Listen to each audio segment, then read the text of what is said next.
ሰዓት ለምን ቀየርኩ? አብርሽ እኔ የገዛሁልህ ሰዓት የት ሄዶ ነው? ቀይረዋል እኮ እኔ የገዛሁልህ ከእኔ የሰጠው ስጦታስ? መተቱን ማን እንዳደረገበት በግልጽ ታወቀ። ሙሉ መረጃውን የማቀርብላችሁናል። እስከ ቪዲዮ ፍጻሜ አብራችሁን ቆዩ። ሰላም ውድ ቤተሰቦች ሰላማችሁ ይብዛ። ለዚህ ቻናል አዲስ የሆናችሁ ሰብስክራይብ፣ ላይክ፣ ሼር እያደረጋችሁ ቤተሰቡን ሁሌም ከጎን የሆናችሁ የምታበረታቱኝ ፈጣሪ የማያልቀውን ሲሳይ ከጤና ጋር ይስጣችሁ። እናም ሄርሜላ ሰዓቱን ለምን አወለከው እያለችው ነበር። ያምር ነበረ እያለችው ነውና እዚህ ጋር እዩ እኔ በራሴ በገንዘቤ ገዝቻለሁ። የማንም ስጦታ አያስፈልገኝም። ከፈለግሽ ደግሞ እዛ ጋር እነሱ ጋር ነው አምጥቼ እሰጥሻለሁኝ። እኔ የሰው ነገር አልፈልግም። የራሴን ነገር ስለምፈልግ በራሴ ገዝቼ ለብሻለሁኝ እያላት ነው ማለት ነው። እና ልጁ ተጨናንቋል ሲጀመር ማለት ነው። እዚህ ጋር እሷ የምትሆነው አኳኋን ማለት ነው። እና ልጁ አሁን እዚህ ጋር ማለት ነው አልፈለግም። እሷ ደግሞ ሰዓቱን ለምንድን ነው ያወጣኸው ብላ እየጠየቀችው ነው ያለችው ማለት ነው። እና በጥያቄ በጣም እያጨናነቀችው ነው ያለችው። ቦታ ይቀይራል፣ ወደዛ ራቅ ይላል፣ እጇን ወደ ታች ያወርደዋል። እና ሩታን አምጡልኝ፣ እሷ ካለች የትም ቦታ ይመቸኛል እያለን ያለው ማለት ነው። እና እሷ ደግሞ እንደምታዩት እንዴት ትይዘዋለች። ያምር ነበር የሰጠው ሰዓት እኮ እንዴት አወጣኸው ብላ እየጠየቀች ነው በተደጋጋሚ። የምታየው ደግሞ እጁን ነው። በቃ ሩታ ገዝታ ሰጥታው ነው ብላ ነው መሰለኝ ሰዓቱን ቢያወጣው ደስታዋ ነው ማለት ነው። እና እዚህ ጋር አሁን ግራ ተጋብታለች። ተመልክ እዩ እጁን ብድግ አደረገው። እጁን ስትይዘው ደግሞ ሰዓቱ ላይ ነው እጇ። በቃ ሰዓቱ ላይ ቅናት ይዟታል ማለት ነው። እዚህ ጋር ደግሞ አቀፈችው ማለት ተመልከቱ፣ አቀፈችው። ከዛ ተመልከቱ እንግዲህ እጇን ይወረውረዋል ማለት ነው። እጇን ወርውሮ ነው የሚጥለው። እዩ ብቻ ዝም ብላችሁ እናንተ ተክብላችሁ ፊቷ ሁሉ ይቀያየራል። ሳመችው። አትሳሚኝ አላት። ከዛ ራቅ ይላል ማለት ነው። እየሳመች አስቸገረችኝ ያለው ዳኒ ደግሞ ተሳምህ እንጂ ያለው አልፈልግም እያለ ነው ማለት ነው። ጉድ እኮ ነው። ልጁን እያጨናነቀችው ነው ያለችው። ይኸው ራቅ ብሎ ተቀመጠ ማለት ነው። ራቅ ብሎ ተቀመጠ። እጇን ራሱ ይዞ ውሩር ያደርገዋል ማለት ነው። እዚህ ጋር ሩታ ደውላ ነው።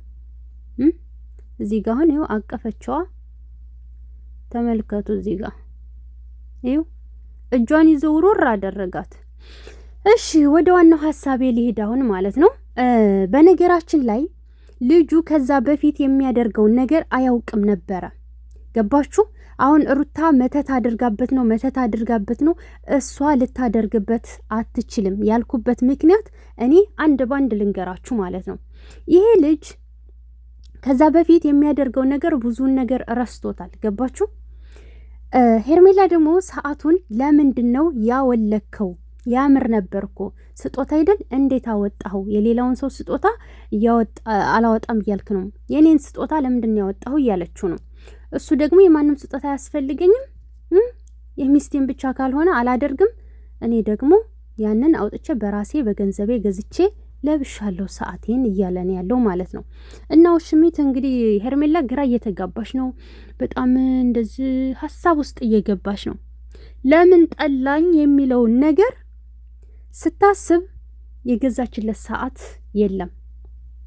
ኋይ ሰዓቱ ሲወጣ ለምንድን ነው ሄርሜላን ሊርቃት የቻለው?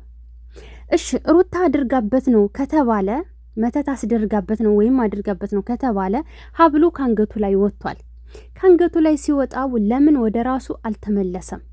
አያችሁ? አሁን መልሳላችሁ የላችሁም። ሰዓቱ ከወጣ ቀን ጀምሮ አብርሽ መደንዘዝና መፍዘዝ ጀመረ። ከዛስ አሁን ህልም ላይ ነው ያለው ማለት ነው። ህልም የመሰለ ዓለም ውስጥ ነው ያለው። እናም አሁን ሰዓቱ ሲወጣ ፈዘዘ፣ ደነዘዘ፣ ሄርሜላንም ጠላት። ከዛ በፊት ሰዓቱ ተደርጎለት እያለ ልሙትልሽ ልነጠፍልሽ እያላት ነበር። ያው ባጭሩ እያገኛት ነው። ስትስመው ዝም ይላል። ብዙም ቤት አልጋ ቤት እናያቸዋለን። የተመሳሰሉት ቦታ ላይ እናያቸዋለን። ኢቨን ቲክቶክ ላይም ያጠፋቸው ቪዲዮዎች አሉ። እርጉዝ ነኝ ያለችበትን ምናምን። አንዳንዶችን ደግሞ አጥፍቶ የመለሳቸውም አሉ። ፕራይቬት አድርጎ መልሶ የመለሳቸው። እናም አሁን ምንም አላችሁ ምንም መተቱን ያደረገችበት ሄርሜላ ናት። ለምንድነው ሄርሜላን መጠራጠር የከበዳችሁ? አንገቱ ላይ ያለው ሀብል ኦኦ ስትሉ አልነበር? ሀብሉ ወጣ። ከወጣ ወዲያ ለምንድነው ወደ ራሱ ያልተመለሰው? ለምንድነው እንደ ድሮ ያልሆነላት ለሄርሜላ? አትንኪኝ ብሎ እስከ መጸየፍ ድረስ ሊያትም ሆነ አጠገቡ እንድትቀመጥ አልፈለገም። በጭራሽ በጣም ነው የተጸየፋት። ስለዚህ ሩታ የልጇ አባት ላይ ምንም ልታደርግ አትችልም። ገባችሁ? ያልኩበት ምክንያት ይሄ ነው። ሰዓቱ ሲወጣ ደንዝዟል፣ ፈዟል። አሁንም ድረስ ሄርሜላን አይን ላፈር እያላት ነው። አያችሁ? ስለዚህ ያደረገችበት መተት ሄርሜላ እንጂ ሩታ አይደለችም ማለት ነው። ሩታ በነገራችን ላይ ሀቅሽ ስለወጣልሽ እጅግ በጣም ደስ ብሎኛል። ዳኒ ደግሞ ይመችህ። እንኳንም በጥያቄ አፋጠጥክልን። አንተ በጥያቄ ባታፋጠጥልን ኖሮ የሩታ ሀቅ አይወጣም ነበረ። ትቀፍህ እንጂ አሁን አብረሽ እዚህ ጋር ደስተኛ ነህ አይደል ተብሎ ተጠየቀ። አይ ደስተኛ አይደለሁም ሩታን አምጡልኝ ነው ያለው። አያችሁ? የእህትህ ቤት ነው ለምንድን ነው የማትቀመጥ ሲሉት ራሱ ልጄንና ሚስቴን ቤተሰቤን በትኜ ነው ወይ እዚህ እህቴ ጋር ብዬ የምቀመጠው? እኔ እኮ ቤተሰብና ልጅና ሚስት ያለኝ ሰው ነኝ ብሏል። ማለት ትክክለኛ ባል መናገር ያለበትን ተናግሯል። እና ዳኒ በጥያቄ ማፋጠጥህ እጅግ በጣም ደስ ብሎኛል። ምክንያቱም እውነታው አይወጣም ነበረ እና የሩታ ሀቅ ወጥቶላታል። በጣም ተተችታለች፣ ተሰድባለች፣ ተዘቅዝቃለች። አድርገሽበት ነው ተብላ ሀብሎ ወጥቶ ሲያዩት ደግሞ በሰዓቷ አድርጋበት እንደሆነ ሰዓቱን ራሱ ነው የገዛው፣ ራሱ ገዝቶ እንደለበሰ እየተናገረ ነው ያለ። ስለዚህ ሄርሜላ ውልቅ በይና እነሱ ትዳራቸውን ይምሩበት። ልጁን ተይው በቃ አትፈታተኙ። ምንድን ነው እንደዚህ የተላጠ ሙዝ መስለሽ ለብሰሽስ ከአንድ ባለ ትዳር ጎን መቀመጥ አግባብ ነው? አግባብ አይደለም እንዴ። ዞር ዞር በይ እስኪ እነ ዳኒን ምናምን ሌሎችን ጥበሽ። በቃ እንደዚህ ላጥ የሆኑትን በቃ ሌሎችን መጥበስ ትችያለሽ። ከዛ ውጭ ግን ልጁን ታዩ፣